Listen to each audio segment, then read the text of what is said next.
Okay, ಈ ಬಗ್ಗೆ ಇನ್ನಷ್ಟು ಹೆಚ್ಚಿನ ಡೀಟೇಲ್ಸ್ ಕೊಡ್ತಾರೆ ನನ್ನ ಕಲೀಗ ಅಜಯ್ ಗೌಡ. ಅಜಯ್ ಗೌಡ, ಈ ಎತ್ತಂಗಡಿಗಳು, ಈ ಸಸ್ಪೆಂಡ್ಗಳು, ಇದರಿಂದ ಎಷ್ಟು ದಿನಗಳಿಂದ ಗಟ್ಟಿಯಾಗಿ ಬೇರೂರಿರುವಂತಹ ಈ ಅವ್ಯವಸ್ಥೆ ಅಥವಾ ಈ ಒಂದು ಏನು ಹೇಳ್ತಾರೆ ಅವ್ಯವಹಾರ, ಭ್ರಷ್ಟಾಚಾರ, ಅದರ ಹಿನ್ನೆಲೆಯಲ್ಲಿ ಸಿಗ್ತಾ ಇರುವಂತಹ ಸವಲತ್ತುಗಳು, ದುಡ್ಡಿನ ಆಟ, ಬಹಳ ಜನ ಹೇಳೋದನ್ನ ಕೇಳಿದ್ದೀನಿ ಅಜಯ್. ನನಗೆ ಗೊತ್ತಿಲ್ಲ, ದುಡ್ಡಿದ್ರೆ ಸ್ವರ್ಗನೇ ಇಳಿಸ್ಬಿಡ್ತಾರೆ ಜೈಲಲ್ಲಿ ಅಂತ.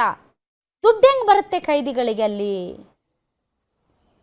ಖಂಡಿತ ರಾಧಾ ಮ್ಯಾಮ್, ಅಂದ್ರೆ ಪ್ರಮುಖವಾಗಿ ಪರಪ್ಪನ ಅಗ್ರಹಾರ ಜೈಲಿನಲ್ಲಿ ಕೊಡ್ತಿದ್ದಂತ ರಾಜ್ಯಾತೀತ ವಿಚಾರಕ್ಕೆ ಸಂಬಂಧಪಟ್ಟಂತೆ ಕೆಲವೊಂದಷ್ಟು ವಿಡಿಯೋಗಳು ಯಾವಾಗ ವೈರಲ್ ಆಗುತ್ತೋ ಇಮಿಡಿಯೇಟ್ ಆಗಿ ರಾಜ್ಯ ಸರ್ಕಾರ ಡ್ಯಾಮೇಜ್ ಕಂಟ್ರೋಲ್ ಮಾಡುವಂತ ನಿಟ್ಟಿನಲ್ಲಿ ಕೆಲವೊಂದಷ್ಟು ಸಭೆಯನ್ನ ಇವತ್ತು ಕೂಡ ಖುದ್ದು ಗೃಹ ಮಂತ್ರಿ ಪರಮೇಶ್ವರ್ ಕೂಡ ಮಾತನಾಡುವಂತ ಸಂದರ್ಭದಲ್ಲಿ ಹಿರಿಯ ಅಧಿಕಾರಿಗಳ ಜೊತೆ ಮೀಟಿಂಗ್ ಅನ್ನ ಮಾಡಿದ್ರು, ಸಭೆಯನ್ನ ಮಾಡಿದ್ರು.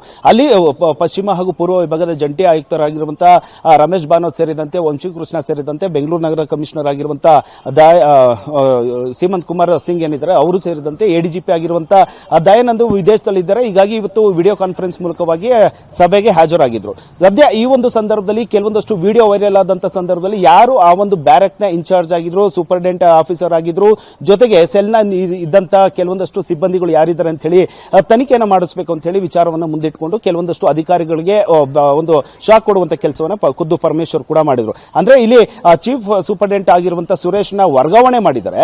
ಇನ್ನು ಇಬ್ರು ಅಧಿಕಾರಿಗಳು ಅಂದ್ರೆ ಸೂಪರಿಂಟೆಂಡೆಂಟ್ ಆಫೀಸರ್ ಆಗಿದ್ದಂತ ಅಜಯ್ ಭಜಂತ್ರಿ ಜೊತೆಗೆ ಇನ್ನೊಬ್ಬ ಅಧಿಕಾರಿಯನ್ನು ಕೂಡ ಸಸ್ಪೆಂಡ್ ಮಾಡುವ ಮೂಲಕವಾಗಿ ಬಿಸಿ ಮುಟ್ಟಿಸುವಂತ ಕೆಲಸವನ್ನ ರಾಜ್ಯ ಸರ್ಕಾರದ ಗೃಹ ಮಂತ್ರಿ ಆಗಿರುವಂತಹ ಪರಮೇಶ್ವರ್ ಕೂಡ ಮಾಡಿದ್ರು. ಮೇಲ್ನೋಟಕ್ಕೆ ಇಲ್ಲಿ ಸ್ಪಷ್ಟವಾಗಿ ಗೊತ್ತಾಗುತ್ತೆ ಈ ಒಂದು ವಿಡಿಯೋಗಳು. ಅದರಲ್ಲೂ ಕೂಡ ISIS ಉಗ್ರ ಆಗಿರುವಂತಹ ಮುನಾ ಅಂತ ಏನಿದ್ದಾನೆ ಆತ ಕೂಡ ಒಂದು ಮೊಬೈಲ್ ಅನ್ನ ಬಳಸ್ತಾ ಇರುವಂತದ್ದು. ಜೊತೆಗೆ ಆ ಒಂದು ಅದೇ ಬ್ಯಾರಕ್ ನಲ್ಲಿ ಇದ್ದಂತ ಮತ್ತೊಬ್ಬ ಆರೋಪಿ ಉಮೇಶ್ ರೆಡ್ಡಿ ಆತನನ್ನು ಕೂಡ ಒಂದು ಕೆಲವೊಂದಷ್ಟು ಮೊಬೈಲ್ ಯೂಸ್ ಮಾಡ್ತಾ ಇದೆ. ಜೊತೆಗೆ ಹಿಂದೆ ಇದ್ದಂತ ಒಂದು LED ಟಿವಿಲಿ ಕೂಡ ಆತ ಕೆಲವೊಂದಷ್ಟು ವಿಡಿಯೋಗಳನ್ನು ನೋಡ್ಕೊಂಡು ಆರಾಮಾಗಿ ಎಂಜಾಯ್ ಮಾಡ್ಕೊಂಡಿದ್ದ. ಅದೇ ರೀತಿಯಾಗಿ ಸ್ಮಗ್ಲಿಂಗ್ ಕೇಸ್ನಲ್ಲಿ ಈ ರನ್ಯರವ ಗೆಳೆಯ ಏನಿದ್ದಾನೆ ತರುಣ್, ಆತನು ಕೂಡ ಜೈಲಿನಲ್ಲೇ ಇದ್ದಂತ ಸಂದರ್ಭದಲ್ಲಿ ಆತನಿಗೆ ಎಲ್ಲಾ ರೀತಿಯಾದಂತ ರಾಜ್ಯಾತೀತ ಫೆಸಿಲಿಟಿನ ಕೊಡಲಾಗಿದೆ. ಅಂದ್ರೆ ಅವ್ರಿಗೆ ಇದ್ದಂತ ಸಂದರ್ಭದಲ್ಲಿ ಅವ್ರಿಗೆ ಮೊಬೈಲ್ ಆಗಿರ್ಬೋದು, ಊಟದ ವ್ಯವಸ್ಥೆ ಆಗಿರ್ಬೋದು, ಮದ್ಯವನ್ನ ಸಪ್ಲೈ ಮಾಡುವಂತ ಕೆಲಸಗಳು ಇವೆಲ್ಲವೂ ಕೂಡ ಆಗ್ತಾ ಇದೆ.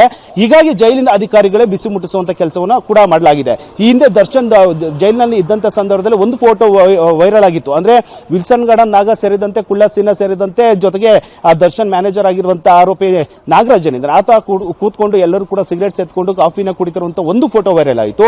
ಆ ಒಂದು ಸಂದರ್ಭದಲ್ಲಿ ಪರಪ್ಪನ ಅಗ್ರಹಾರ ಜೈಲಿನಲ್ಲಿ ಒಂದು FIR ಕೂಡ ದಾಖಲಾಗುತ್ತೆ.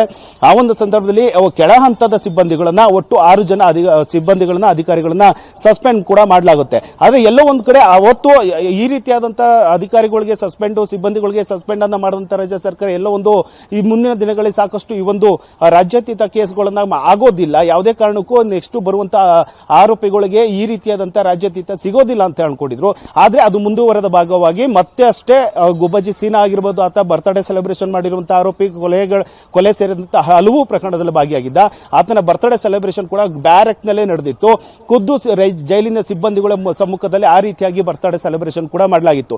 ಅದೇ ರೀತಿಯಾಗಿ ಮತ್ತಷ್ಟು ಅಂದ್ರೆ ವಿಲ್ಸನ್ ಗಾರ್ಡನ್ ನಾಗ ಏನಿದ್ದಾನೆ ಆತ ಕೂಡ ಜೈಲಿನಲ್ಲಿ ಇದ್ದಾನೆ. ಡಬಲ್ ಮೀಟರ್ ಮೋಹನ, ಕುಳ್ಳ ರಿಜ್ವಾನ್ ಸೇರಿದಂತೆ ಕುಳ್ಳ ಸೀನಾ ಏನಿದ್ದಾನೆ ಎಲ್ಲರೂ ಕೂಡ ರೌಡ್ ಶೀಟರ್ಗಳು, ಎಲ್ಲರೂ ಕೂಡ ಒಂದೊಂದು ಬ್ಯಾರಕ್ ಗಳನ್ನ ಇನ್ಚಾರ್ಜ್ ರೀತಿಯಲ್ಲಿ ವಹಿಸಿಕೊಂಡಿರ್ತಾರೆ. ಅವ್ರಿಗೆ ಎಲ್ಲಿಂದ ದುಡ್ಡು ಬರುತ್ತೆ ಅನ್ನೋದನ್ನ ಪ್ರಮುಖವಾಗಿ ನೋಡೋದಾದ್ರೆ ಬೆಂಗಳೂರಿನಲ್ಲಿ ಇರುವಂತಹ ಕೆಲವೊಂದಷ್ಟು ಉದ್ಯಮಿಗಳನ್ನ, ಜೊತೆಗೆ ಕೆಲವೊಂದಷ್ಟು ವ್ಯಾಪಾರಸ್ಥರದ ಬಳಿ ಅವರ ಬಳಿ ಒಂದು ಮಂತ್ಲಿ ಕಲೆಕ್ಷನ್ ಅಂದ್ರೆ ಹಫ್ತಾ ರೀತಿಯಲ್ಲಿ ಹಣವನ್ನ ಸಂದಾಯ ಮಾಡುವಂತ ಕೆಲಸಗಳನ್ನು ಮಾಡ್ತಾರೆ. ಜೊತೆಗೆ ಅಲ್ಲಿ ಒಂದು ಬ್ಯಾರಕ್ ನಲ್ಲಿ ಒಂದು ಸೆಲ್ ನಲ್ಲಿ 50ಕ್ಕೂ ಹೆಚ್ಚು ಒಂದು ಕೈದಿಗಳನ್ನ ಇಡುವಂತ ಜಾಗದಲ್ಲಿ ಅವ್ರು ಕೇವಲ 25 ಜನಗಳು, ಅದು ಅವ್ರಿಗೆ ಬೇಕಾಗಿದ್ದಂತ ಹುಡುಗರು, ಅದು ಇವರು ಹೇಳಿದಂತ ಕೇಸ್ಗಳನ್ನ ಮಾಡ್ಕೊಂಡು ಬಂದಂತ ಹುಡುಗರಿಗೆ ಅಲ್ಲಿ ಬೇಕಾಗಿದ್ದಂತ ಫೆಸಿಲಿಟಿನ ಕೊಡ್ತಾರೆ. ಜೊತೆಗೆ ತಿಂಗಳಿಗೆ ಲಕ್ಷಾಂತರ ರೂಪಾಯಿ ಹಣವನ್ನ ಯಾವ ರೀತಿಯಾಗಿ ಅಂದ್ರೆ ಹಫ್ತಾ ರೂಪದಲ್ಲಿ ಬಂದಂತ ಹಣವನ್ನ ಅಲ್ಲಿ ಜೈಲಿನ ಅಧಿಕಾರಿಗಳಿಗೆ, ಸಿಬ್ಬಂದಿಗಳಿಗೆ ಕೊಟ್ಕೊಂಡು ಅಲ್ಲಿ ಅವರಿಗೆ ಬೇಕಾದಂತ ಫೆಸಿಲಿಟಿನ ಪಡ್ಕೊಂತಾರೆ. ಪ್ರಮುಖವಾಗಿ ಸಿಗರೇಟ್ ಆಗಿರ್ಬೋದು, ಮದ್ಯಪಾನ ಆಗಿರ್ಬೋದು ಎಲ್ಲವನ್ನೂ ಕೂಡ ತರಿಸ್ಕೊಳ್ತಾರೆ. ಅಲ್ಲೇ ಪಾರ್ಟಿಯನ್ನ ಮಾಡ್ತಾರೆ, ಅಲ್ಲೇ ಟಿವಿನ ಹಾಕೊಂಡು ಅಲ್ಲೇ ಡ್ಯಾನ್ಸ್ ಮಾಡ್ತಾರೆ.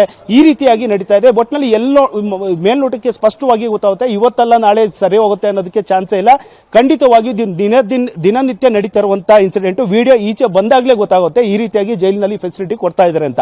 ಒಂದು ವೇಳೆ ವಿಡಿಯೋ ಬರಲಿಲ್ಲ ಅಂದ್ರೆ ಜೈಲಿನಲ್ಲಿ ಸಿಕ್ಕಾಪಟ್ಟೆ ಸ್ಟ್ರಿಕ್ಟ್ ಆಗಿ ನಡೆಸ್ಕೊಳ್ತಾ ಇದ್ದಾರೆ ಅಂತ. ಥ್ಯಾಂಕ್ ಯು ಅಜಯ್, ನಿಮ್ಮ ಈ ಎಲ್ಲ ಮಾಹಿತಿಗಾಗಿ. ಒಟ್ಟಾರೆ ಒಬ್ಬ ಟೆರರಿಸ್ಟ್ಗಳಿಗೆ ಮೊಬೈಲ್ ಸಿಗುತ್ತೆ ಅನ್ನೋದಾದ್ರೆ ಅದು ದೇಶದ ಆಂತರಿಕ ಭದ್ರತೆಗೆ ಕೊಟ್ಟಂತಹ ಅತಿ ದೊಡ್ಡ ಪೆಟ್ಟಲ್ವಾ? ಜೈಲಾಧಿಕಾರಿಗಳು ಈ ರೀತಿಯಾದಂಥ ದೊಡ್ಡ ರಿಸ್ಕ್ ಅನ್ನ ತೆಗೆದುಕೊಳ್ತಾರೆ ಅಂತಂದ್ರೆ ಅವ್ರಿಗೆ ದುಡ್ಡಿನ ವ್ಯಾಮೋಹ ಎಷ್ಟರ ಮಟ್ಟಿಗೆ ಇದೆ ಅಂತ ಒಬ್ಬ ಟೆರರಿಸ್ಟ್ ಕೈಯಲ್ಲಿ ಮೊಬೈಲ್ ಇದೆ, ಆತ ಆರಾಮಾಗಿ ಮೊಬೈಲನ್ನು ಸ್ವೈಪ್ ಮಾಡ್ಕೊಂಡು ತನಗೆ ಬೇಕಾಗಿದ್ದನ್ನೆಲ್ಲ ನೋಡ್ಕೊಂಡು ಕೂತಿದ್ದಾನೆ ಅಂತಂದರೆ, ಅವನಿಗೆ ಆ ರೀತಿಯಾದಂಥ VIP ಟ್ರೀಟ್ಮೆಂಟ್ ಸಿಗ್ತಾ ಇದೆ ಟೆರರಿಸ್ಟ್ಗೆ ಅಂತಂದರೆ, ಅದು ದೇಶದ ಆಂತರಿಕ ಭದ್ರತೆಗೆ ಸವಾಲು ಹೊಡೆದಂಗೆ ಆಗೋದಿಲ್ವಾ? ಯಾರೋ ಕಳ್ಳರಿಗೆ, ಕಾಕರಿಗೆ, ಪಿಕ್ ಪಾಕೆಟರ್ಗೆ ಏನೋ ಬಿರಿಯಾನಿ ಕೊಟ್ಟರು, ಅದು ಕೊಟ್ಟರು, ಅದೆಲ್ಲ ಓಕೆ. ಒಬ್ಬ ಟೆರರಿಸ್ಟ್ಗಳಿಗೆ, ಅದು ಕೂಡ ರೇಪಿಸ್ಟ್ ಉಮೇಶ್ ರೆಡ್ಡಿ ಅಂತ ಅವನ ಕೈಯಲ್ಲಿ ಮೊಬೈಲು. ನನಗೆ ಅರ್ಥ ಆಗ್ತಾ ಇಲ್ಲಪ್ಪ, ಇವು ಯಾವ ಲೆವೆಲ್ಗೆ ಇವರು ಭ್ರಷ್ಟರಾಗೋಗಿಬಿಟ್ಟಿದ್ದಾರೆ ಜೈಲಲ್ಲಿ ಅಂತ. ಇಷ್ಟು ಭ್ರಷ್ಟರು ಇರ್ತಾರಾ? ಏನು ಜೈಲಲ್ಲಿ ನೀವು ಸುಧಾರಣಾ ನೀತಿಗಳು ಏನು ತಂದಿದ್ದೀರಿ ನೀವು? ಬರೀ ಖೈದಿಗಳಿಗೆ ಮಾತ್ರನೇನಾ? ಇಲ್ಲಿ ಜೈಲಲ್ಲಿ ಖೈದಿಗಳಿಗೆ ಅಲ್ಲ ಸುಧಾರಣೆ ಅಥವಾ ಮನಪರಿವರ್ತನೆ ಆಗಬೇಕಾಗಿರೋದು, ಅಲ್ಲಿ ಕೆಲಸ ನಿರ್ವಹಿಸ್ತಾ ಇರುವಂಥ ಪ್ರತಿಯೊಬ್ಬ ಸಿಬ್ಬಂದಿ ಜೈಲಾಧಿಕಾರಿಗಳಿಗೆ ಮನಪರಿವರ್ತನೆ ಆಗಬೇಕಾಗಿದೆ. ಅವರಿಗೆ ದೇಶ, ಸಮಾಜ ಮತ್ತು ಈ ಕಟ್ಟುಪಾಡುಗಳು, ರೂಲ್ಸು, ರೆಗ್ಯುಲೇಷನ್ಸು ಇದೆಲ್ಲದರ ಬಗ್ಗೆ ಅವರಿಗೆ ಮೊದಲಿನಿಂದ ABCD ಹೇಳ್ಕೊಡ್ಬೇಕಾಗಿದೆ ಅಂತ ಅನಿಸ್ತಾ ಇದೆ. ಇಷ್ಟು ದೊಡ್ಡ ಭ್ರಷ್ಟ ವ್ಯವಸ್ಥೆಯ ಮಧ್ಯೆ ನಾವು ಇದ್ದೀವಲ್ಲ, ನಿಮ್ಗೆ ಹೇಳೋರು ಕೇಳೋರು ಯಾರೂ ಇಲ್ವಾ? ಎಷ್ಟು ವರ್ಷಗಳಿಂದ ಅಲ್ಲ ರೀ, ಒಬ್ಬ ಖೈದಿ ಜೈಲಲ್ಲೇ ಕೇಕ್ ಕಟ್ ಮಾಡ್ತಾನೆ, ಅವನಿಗೆ ಸೇಬಿನ ಹಾರ ತಂದು ಅವನಿಗೆ ಸೇಬಿನ ಹಾರ ಹಾಕಿ ಎಲ್ಲ ಪಾರ್ಟಿ ಮಾಡ್ತಾರೆ ಅಂದರೆ, ನಮಗೆ ಸರಿಯಾದ ಸಮಯಕ್ಕೆ ಒಂದು ಕೇಕ್ ತರಿಸ್ಕೊಳ್ಳೋಣ ಅಂದರೆ ಆಗೋದಿಲ್ಲ. ಆದರೆ ಜೈಲು ಒಳಗಡೆ ಪರಪ್ಪನ ಅಗ್ರಹಾರದಲ್ಲಿ ಸೇಬಿನ ಹಾರ ಹೋಗುತ್ತೆ, ಕೇಕ್ ಕಟ್ ಮಾಡಿ ಸಂಭ್ರಮಾಚರಣೆ ಮಾಡ್ತಾರೆ. ಟೆರರಿಸ್ಟ್ಗಳು, ರೇಪಿಸ್ಟ್ಗಳು, ದೊಡ್ಡ ದೊಡ್ಡ ಮರ್ಡರ್ ಮಾಡಿರೋರು, ಅವರೆಲ್ಲರ ಕೈಯಲ್ಲಿ ಮೊಬೈಲ್ ಇರುತ್ತೆ. ಏನು ನಡೀತಾ ಇದೆ ಇದೆಲ್ಲ? ಆರಾಮಾಗಿ ಮನೆಯಲ್ಲಿ ಇದ್ದಂಗೆ ಅಲ್ಲಿ ನೋಡಿ, ಅವ್ರು ಯಾರೋ ಮೊಬೈಲಲ್ಲಿ ಮಾತಾಡ್ಕೊಂಡು ಆರಾಮಾಗಿ TV ನೋಡ್ಕೊಂಡಿದ್ದಾರೆ. ಅದು ಮನೇನೋ ಅಥವಾ ಜೈಲೋ ಒಂದು ಗೊತ್ತಾಗ್ತಾ ಇಲ್ಲ. ಜೈಲಿನ ಕಾನ್ಸೆಪ್ಟೇ ಬದಲಾಯಿಸಿದ್ದಾರೆ ನೋಡಿ. ಅಲ್ಲಿ ಆ ವ್ಯಕ್ತಿ ಆರಾಮಾಗಿ ಮೊಬೈಲಲ್ಲಿ ಮಾತಾಡ್ಕೊಂಡು ಹಿಂದ್ಗಡೆ TV ನೋಡ್ಕೊಂಡು ಆರಾಮಾಗಿ ಇದ್ದಾನಪ್ಪ. ಅದನ್ನು ಯಾರಾದರೂ ಜೈಲು ಅಂತಾರ? ಅದನ್ನು ಇಷ್ಟು ಭ್ರಷ್ಟಾಚಾರ ಇವೆಲ್ಲ ಸುಮ್ಮನೆ ಬರ್ತಾವ? ಹಣಕ್ಕೆ ಹಣ ಇದ್ದರೆ ಜೈಲಲ್ಲಿ ಏನು ಬೇಕಾದರೂ ಪಡ್ಕೋಬಹುದು ಅಂತ. ನೋಡೋಣ ಅದೇನು ಮಾಡ್ತಾರೆ ಮುಖ್ಯಮಂತ್ರಿಗಳು, ಗೃಹ ಮಂತ್ರಿಗಳು ಅಂತ. ನಿಜಕ್ಕೂ ಇದು ಇವತ್ತಿಂದು ಈಗೇನೋ ವಿಡಿಯೋಗಳು ಬಂದಿದೆ ಅಂತಲ್ಲ, ಇದನ್ನು ಅಡ್ಕೊಂಡು ಬಂದಿದೆ. ಆದರೆ ಆವಾಗ ಹೊರಗಡೆ ಬರುತ್ತೆ. ಇವಾಗ ಯಾಕೆ ಹೊರಗಡೆ ಬಂದಿದೆ? ಹೀಗೆ ಹೊರಗಡೆ ಬರೋದಕ್ಕೂ ಒಂದು ಟೈಮಿಂಗ್ ಇದೆ. ಯಾಕೆ ಅಂದರೆ ನಟ ದರ್ಶನ್ ಕೇಸ್. ನಟ ದರ್ಶನ್ಗೆ ದಿಮ್ ಸಿಗ್ತಾ ಇಲ್ಲ ಅನ್ನೋ ವಿಚಾರಕ್ಕೆ ಸಂಬಂಧಪಟ್ಟಂತೆ ಈಗ ವಿಡಿಯೋಗಳೆಲ್ಲ ಹೊರಗಡೆ ಬರ್ತಾ ಇದೆ.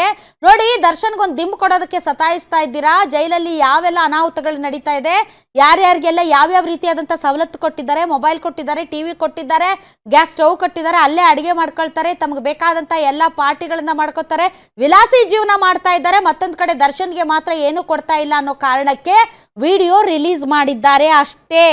ಇಲ್ದಿದ್ರೆ ಈ ವಿಡಿಯೋನು ಬರ್ತಾ ಇರಲಿಲ್ಲ ಅಂತ ಅನಿಸುತ್ತೆ. ಈ ವಿಡಿಯೋವನ್ನು ರಿಲೀಸ್ ಮಾಡಿದವನ್ನ ಕರ್ಕೊಂಡು ಬಂದು ನೀವು ವಿಚಾರಣೆ ನಡೆಸ್ತಾ ಇದ್ದೀರಿ. ಆದರೆ ಅಲ್ಲಿ ಆಗ್ತಾ ಇರುವಂಥ ಅನಾಹುತಕ್ಕೆ ಯಾರು ಕಾರಣ ಅನ್ನೋದನ್ನು ತಿಳ್ಕೊಂಡು ಅವರ ನಟ್ಟು ಬೋಲ್ಟು ಟೈಟ್ ಮಾಡೋದು ಬಿಟ್ಬಿಟ್ಟು ನೀವು ಈ ವಿಡಿಯೋಗಳು ಹೆಂಗೆ ಬಂದವು, ಯಾರು ಇದನ್ನು ಪಬ್ಲಿಕ್ ಮಾಡಿದ್ರು ಅಂತ ಅವ್ರ ಹಿಂದೆ ಬಿದ್ದಿದ್ದೀರಲ್ಲ, ಇದರಲ್ಲೇ ತೋರಿಸುತ್ತೆ ನೀವು ಎಷ್ಟು ಅಸಮರ್ಥರಿದ್ದೀರಿ ಅಂತ.